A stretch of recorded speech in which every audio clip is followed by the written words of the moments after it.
Greetings and welcome to Pop's Collection, where we dissect and reflect on a movie or TV show from my Pop's Collection. I'm Ron Tweedy, joining Pops, and today we're going to be talking about Blade Trinity. Yes, the third and, well, don't know if we can say final chapter. This one released in 2004, 2 years after Blade 2. Right. So they didn't wait quite as long as they did for the first one, December 8th, a little bit better of a release time than Blade 2. Yep. And this time we get David Goyer not only writing it, but directing it. Right. So a little different. Mm-hmm. Had a little bit higher budget, 65 mil. And it made just about 132 mil, so almost as much as Blade 2. Mm-hmm. So it did pretty good at the box office, but I don't know, maybe they had the wrong name, Trinity. It could have been, Blade meets Seventh Heaven. No. Or maybe Blade meets the Mighty Wind. No, I shouldn't go there. No, I'd say not. Okay. Or meets MODOK. Or the WWE. I know, I can't help it. Yeah. There were so many good actors in this movie that I think if there was less of the vulgarity, that it would have been okay, Okay. It would have been better than it was. I didn't really care for all of the bad language in this, It was a lot more excessive than in any of the other movies. Would you agree? That didn't stick out to me, so I don't know. Oh, really? So it's just like, no? Okay. How about Ryan Reynolds in this? What do you think about his character? He's the same character in every movie. Do you kind of feel that way about? I kind of felt that way too. That he kind of, he is definitely, Weapon X, or that Deadpool. Yeah. That character, but I understand that this was like his first really, I guess, entrance into the comic book era as far as movies go. Mm-hmm. That he was mostly a comedian before then. Mm-hmm. So I thought, well, okay, maybe I should give him some slack. But he is not one of my favorite actors. No, kind of like what Will Smith used to be before he expanded his acting talents, Yeah, it's actually a really good example. Will Smith used to play the same character in every movie. He since has changed that quite a bit, but in the early 2000s, that was certainly the case. Right, and I'm just wondering if maybe that's kind of the same thing with Jim Carrey, that, you kind of get noted for a certain type of acting. Yeah. And, that kind of just becomes your shtick. Mm-hmm. But yeah, I think the maturing of an actor is when they step back from that. Possibly, but there's other actors where it doesn't bother me. Like, I don't have an issue with Nicolas Cage being the same character in every movie because I like the way that Nicolas Cage does Nicolas Cage. Same thing with Samuel Jackson, or trying to think of some other ones where, it's very similar. Christopher Walken's a good example of another one. The characters that they play are very similar, and I'm okay with that. It's just Ryan Reynolds' particular portrayal as Ryan Reynolds is annoying to me. I don't like it. It's kind of like fingernails on the chalkboard. Yeah. Somewhat. You want him to succeed, but he just doesn't. To me, it was a detraction from the movie. Sure. All his parts. Yeah. Now, again, we had a lot of great actors, and here. Triple H wasn't one of them. I think he did all right. Well, he did all right because, let's face it, wrestling is part acting. Actually, I think it's mostly acting. Well, yeah, they do have to. And not only that, like I think a lot of folks don't give sports entertainment, professional wrestling, whatever you want to call it, enough credit because, not only are these athletes playing a character, yes, they're also part stunt actor because all of the stuff they're doing, even though it's not, even though it's predetermined, the hits are real, the jumps are real, the stunts are real. Right. And, yes. Jumping off the top rope and landing on somebody is not a fake thing, And not only that, but then they're also required in their contracts to also remain in character when interacting with the public. So you have all of those things put together and you have, a lot of acting talent you have to have in order to really pull all of that off. Right. And which he played his part, good in this particular movie. It was fun. I liked him. All he had to do was play a, vampire henchman, and he did well. Right. Very good with fire breath. Right. I liked, the majority, like I said, the majority of the characters I think did very well. Jessica Biel, mm-hmm. She's a far cry from Seventh Heaven in this particular movie. And I understand her and Ryan both, they worked out for their character, 3 months before they even got on set. So, they spent their entire days, 7 days a week, training and stuff. Mm-hmm. She actually got so good on the bow that there's a shot, if you remember, towards the end of the movie where she's going to shoot the arrow with the virus in it into Drake or / Dracula. And they have this picture of the arrow going straight through this thing. She actually broke a $35,000 camera. She actually got so good with it when she was supposed to shoot it, she actually hit the center of the camera and busted the camera. Okay. So she really got good at working the bow thing. So I thought it was kind of cool. Yeah. And both of them also physically looked like they really, did a good job. But then, you got Wesley Snipes mm-hmm. that you got to kind of compete with or be with, and yeah. He himself is, a martial artist, and right. He takes real good care of himself. So yeah, agreed.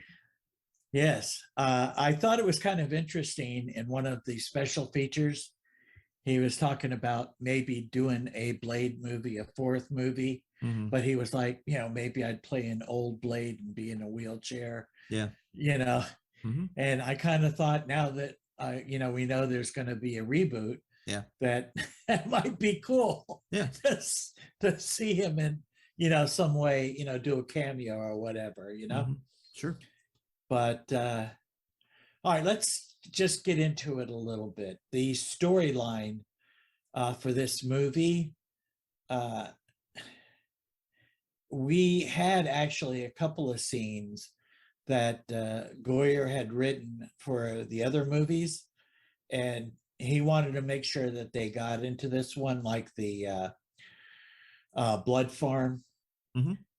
There were a couple of scenes in there that he made sure that he added to this, which, I thought made for part of the story.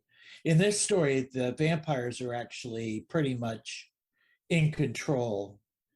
The regular public is kind of oblivious, right, to knowing that they're around. So sure, I thought that was interesting, and how they chose to have Dominic Purcell play Dracula or Drake, depending upon, mm-hmm. but to be the first guy, I think he did a pretty good job of that. Yeah. Better than he does in Legends of Tomorrow, but Okay. Uh, all these characters have been in other comic book things, so I thought it was kind of interesting. Mm. And we did get an opportunity to see the comic Tomb of Dracula. Yeah, yeah, yeah. Yeah, which I thought was kind of cool. Sure.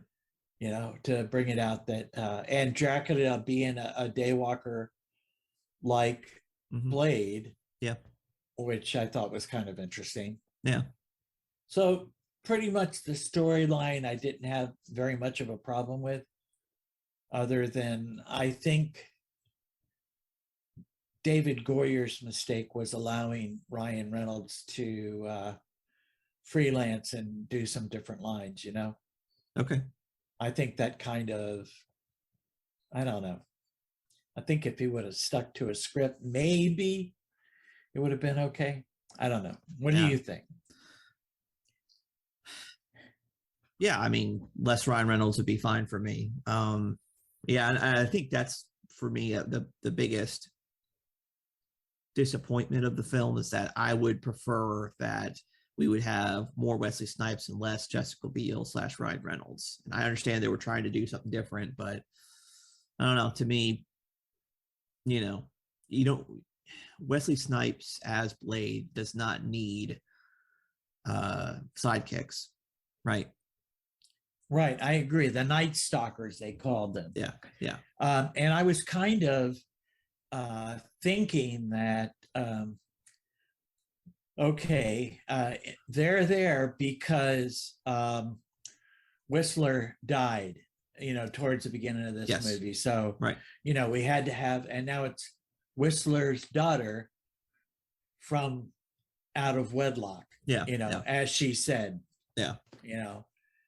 So she looked her father up, found him, and wanted to be in on the action, yeah, or so they say. yep, So, yeah, I know, because you also had Peyton Oswalt in there and Natasha Leone or Leone, whatever, yeah, um, who, believe it or not, was in Dennis the Menace in 1993, okay, which, just as a little side note, we also had James Raymer, too, who also had played in other comic book things, too. So, yep, thought it interesting.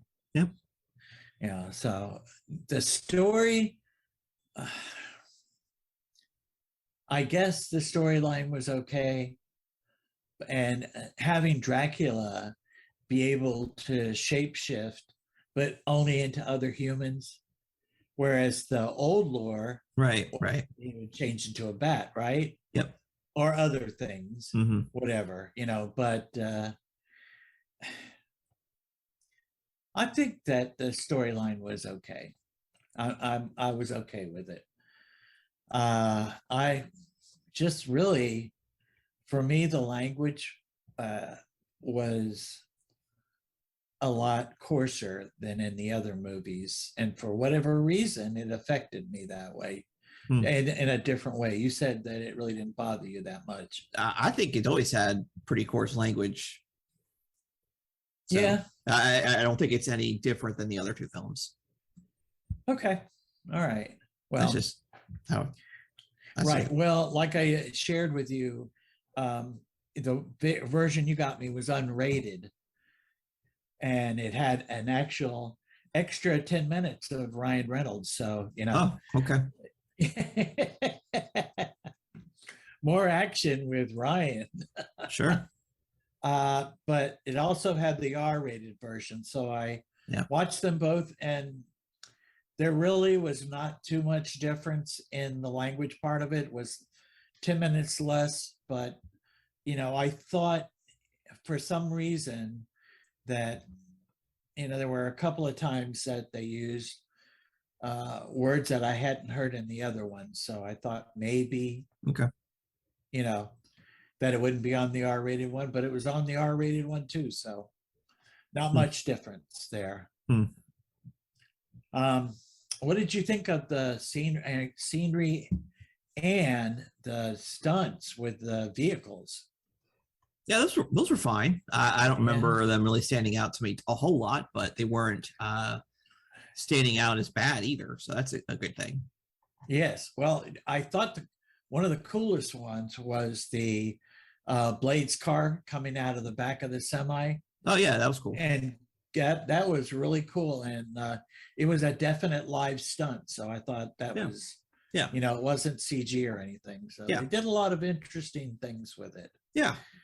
And for the larger budget, I'm assuming that because they had more, uh, I guess, I don't know if they were big name at the time, Parker Posey, and John Michael Higgins, Sure. I don't know.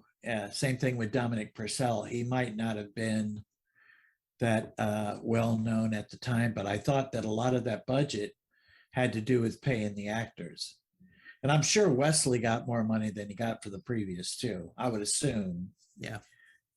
So uh, I thought the music was kind of interesting in this too. It kind of, they had like two different music source. They had a techno guy Mm-hmm. and a orchestra guy, and they somehow were able to blend some of that together Mm-hmm. in this. I thought the music was done pretty well in this. Yeah. I don't know how you feel about that, but It didn't stand out to me, but it also no. didn't. It was so it wasn't really bad or really good. Right. So I'm guessing that this is kind of a mediocre thing for you. Very much so. Yeah. Yeah. I And mean, the only thing that really stood out to me is how dated the movie is. I mean, the fact that you have Jessica Biel's character loading up a very noticeable early iPod with playlists on a yes. computer. I mean, that was like, we know exactly what year this came out because of that, yes. Yes. and it'll forever always be that way. Right, right. Well, hey, I think that sometimes that's important to realize the things that we have moved up from. Yeah. You can never appreciate listening to an 8-track. Yeah. That's something that, uh, you know, if you can imagine us driving around in a car, if they were to have that in a movie like this, Right. There were songs that you'd be listening to, Mm-hmm. and because it fell at the end of the track, Yeah, I know. it would stop in the middle, Sure. So you can't imagine that happening in a movie. Right.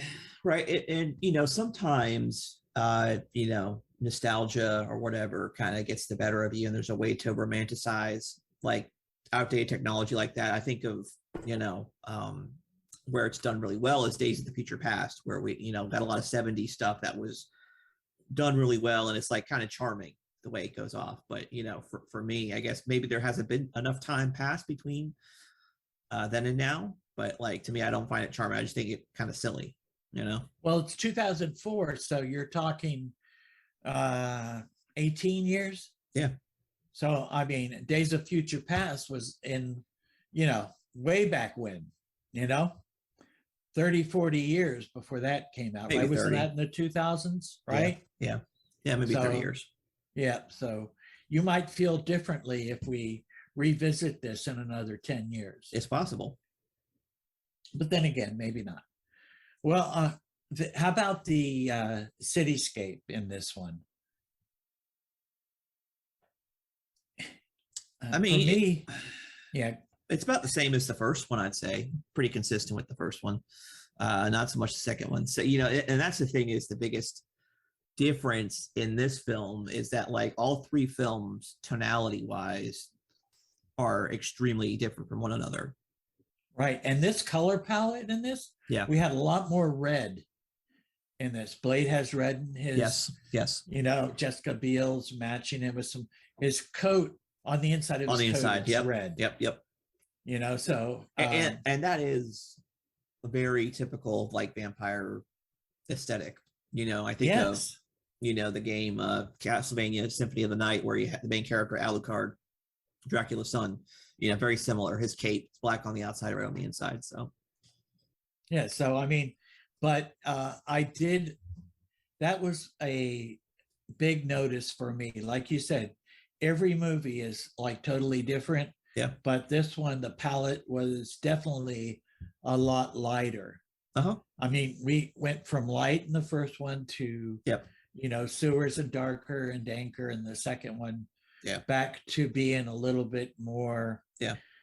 brighter in this particular one. Yeah, and a lot of some of the way things are framed up, like how characters kind of have like their flashing intro screens and things like that, Yes. made the movie seem a lot more modern than the movie that came before it, which was only 2 years ago. If I had to guess, I would say there was a bigger time gap than just 2 years between Blade 2 and Blade Trinity. But not. Well, there hasn't been. Yeah, it's weird. Yeah. But based on the way it was shot. Yeah. And that could be, director. Yeah, very much. And David Goyer's vision of how he wanted this movie to come out. Mm-hmm. Because, I mean, when he first pitched Blade, he pitched a trilogy. Yeah. So he already had in mind what he wanted to do. So right. That I thought was interesting. And, at the box office, it was, somewhat successful, at least doubled its money. Yeah. So enough so that they were discussing a Blade 4 for a little while there. Right. Right. But I'm thankful that it didn't come to fruition, because this movie definitely was not as good as 1, and it definitely wasn't as good as 2. Yeah, I think if they made if the fourth one focused more on Blade and less on anybody else, Abigail and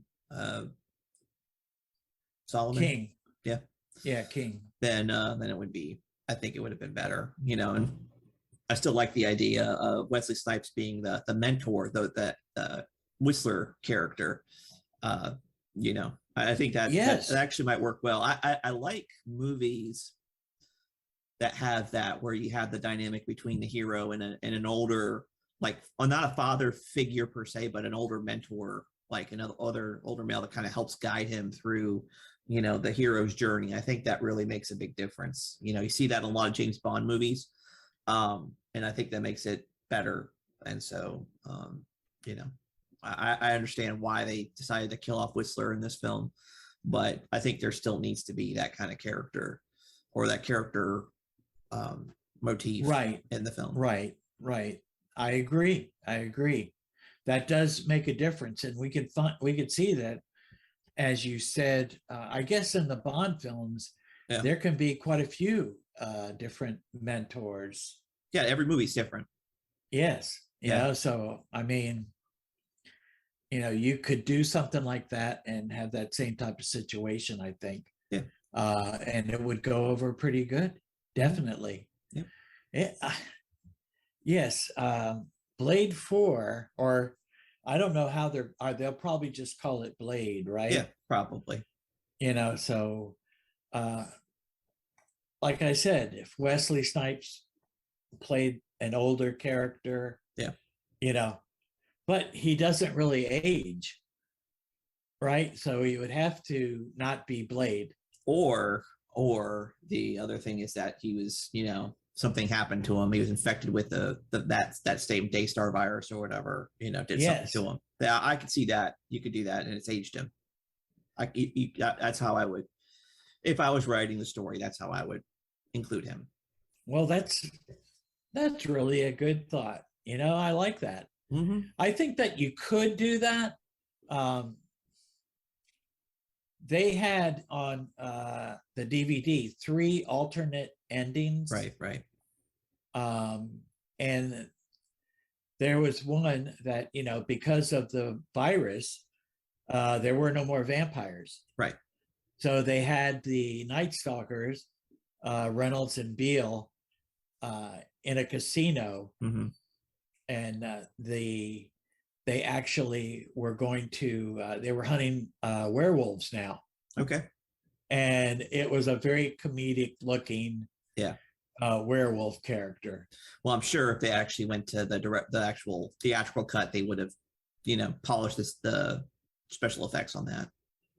Yes, probably, but it didn't make it. Goyer actually made a cameo in that alternate ending. Okay. And thankfully, he said for him, thankfully it didn't make the cutting room floor because I'm not real good actor at it. Hmm.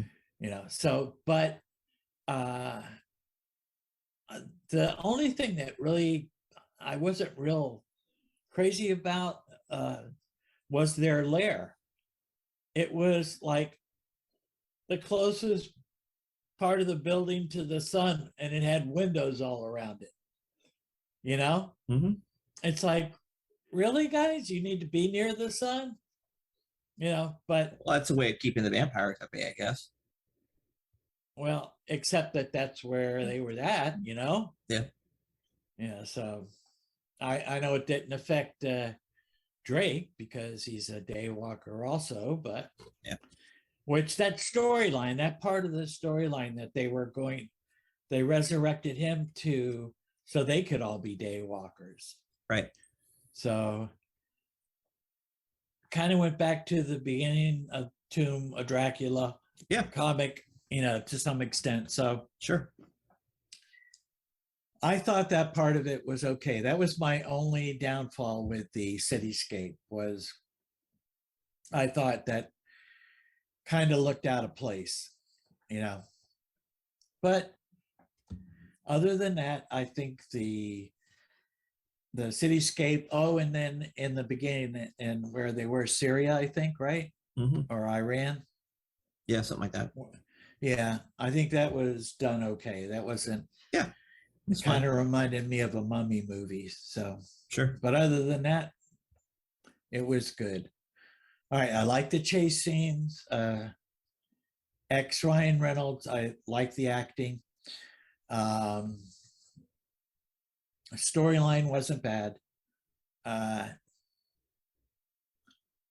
did you feel like especially Parker Posey? Her vampire teeth made like her lips stick out. Did you see that? Did you notice that?